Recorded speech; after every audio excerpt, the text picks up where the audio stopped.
when she was killed by an Israeli bullet that penetrated the protective helmet she was wearing, an armor-piercing bullet made in the U.S. and likely bought with U.S. money. She had come to Jenin on May 11th to cover military raids in that city. She paid with her life. And you all know this, the investigation, quote unquote, by our State Department, which concluded her death was an accident. But looking at the exact same evidence, the New York Times and CNN, the Washington Post, and many other news media came to a very different conclusion. The journalists, and there were several of them that day on May 11th in Jenin, reporting for Al Jazeera, were deliberately targeted. They looked at the evidence and they saw that no journalist had been caught in crossfire. There were no Palestinian gunmen anywhere near Shireen. And as if that wasn't enough, 2 days after her murder, Israeli police attacked the hundreds of mourners in her funeral procession. As of now, no one will be charged with her murder. No police will be punished for clubbing the pallbearers. For 25 years, Shireen was a well-loved symbol of resistance throughout the Middle East.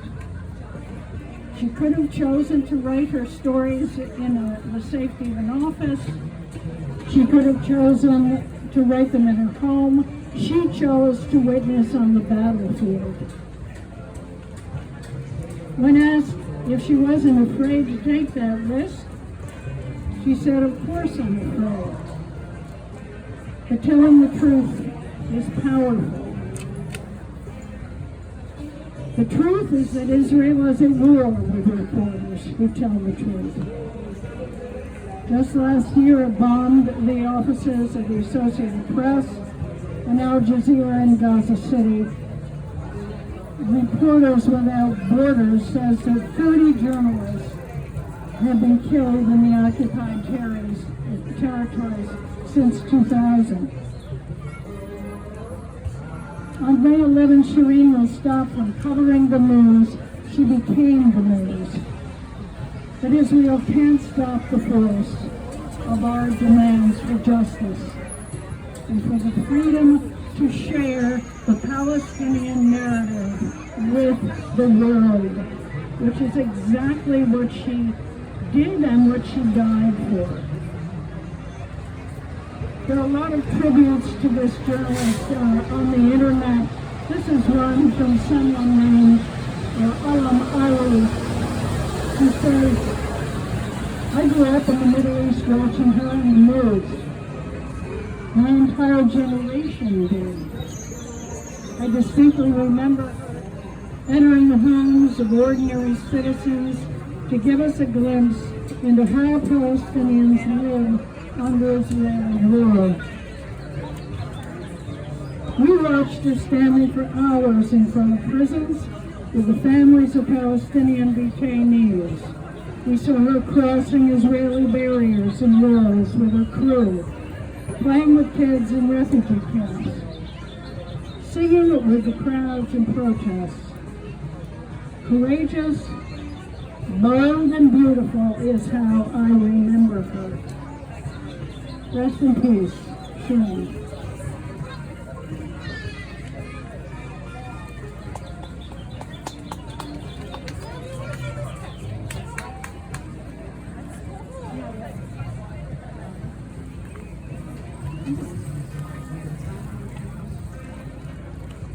I just want to say this.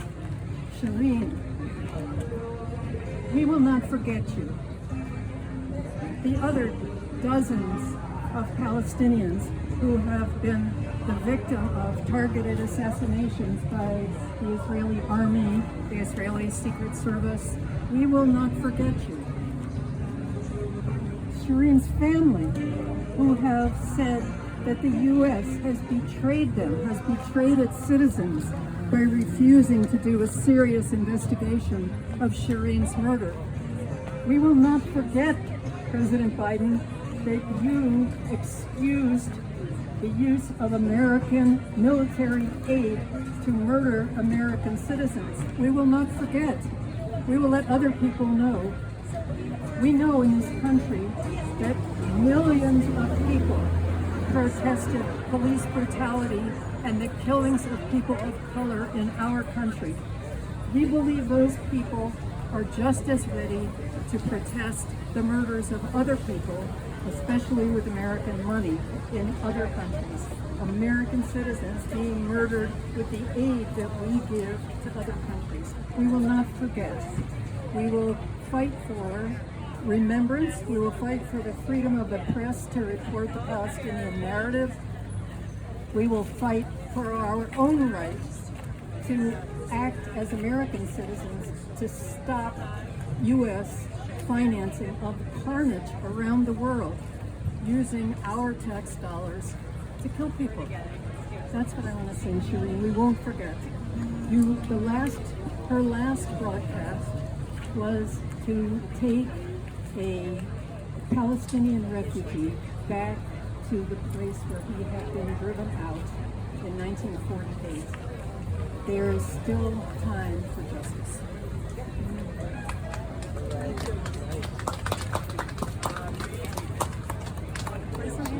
Do you want to play something? Oh, I hold the microphone for you.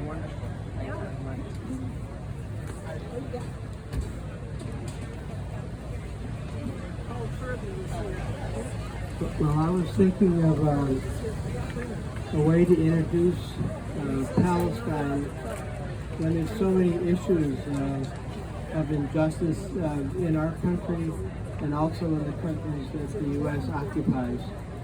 And I thought I would do a song that sort of blends my feelings about Palestine with my feelings about my family, because that's when something happens to your family, you feel so intimately involved. So this is a song, I'm not sure, whether it's successful, but I think it brings up some of the ways that Palestinians have to live under their decades of long occupation. So here it is, I Got Palestine on My Mind.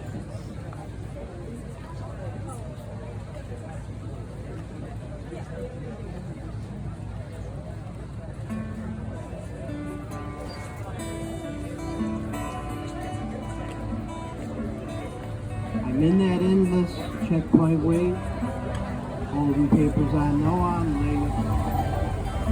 Soldiers laughing, shoot the breeze, once I had a life to lead. 'Cause I got Palestine on my mind, children there are just like mine. Mother's love like mine alone, gave me blood, you gave me bone. Rose's son, he wasn't seen, soldiers beat him just to feed. Brought him home on Hudson Lane, and I, his father, felt ashamed. 'Cause I got Palestine on my mind, children there are just my kind. Mother's love like mine alone gave me blood. Thank you. All my pretty olive trees, all those shiny dancing leaves, like the fields we worked before, we work the days, this no more. 'Cause I got Palestine on my mind, children there are just my kind. Mother's love like mine alone gave it blood, gave me blood. Cousin came to me one day, his daughter shot was pretty sad. They won't be playing or go to school, victim of apartheid rule. 'Cause I got Palestine on my mind, Children, they are just mine. Mother's love like mine alone. Gave me blood. Gave me home. Father had a heart attack. We waited hours and brought him back. Checkpoints closed was all they said. Then we waited 5 in bed. 'Cause I got Palestine on my mind. Children there are just like mother's love like mine alone. Gave me blood, gave me bone. Gave me blood, gave me bone.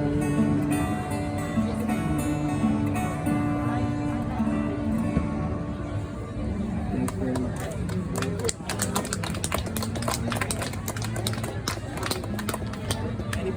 Anybody else like to step up and just express yourself today about this issue? Something on your mind?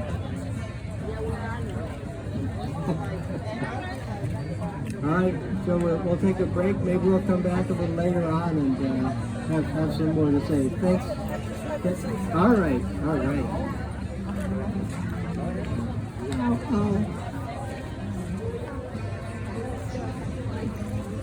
Among many of my concerns when it comes to our American relationship to Israel is that why does Israel have 50